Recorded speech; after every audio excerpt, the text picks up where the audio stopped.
Hi, in front of me is XIAOMI Redmi 9 and today I would like to show you how you can download and apply iOS launcher on this device. Firstly, open Play Store. Now type iOS launcher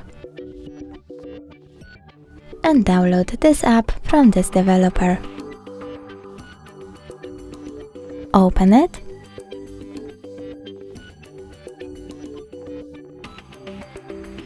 Click Allow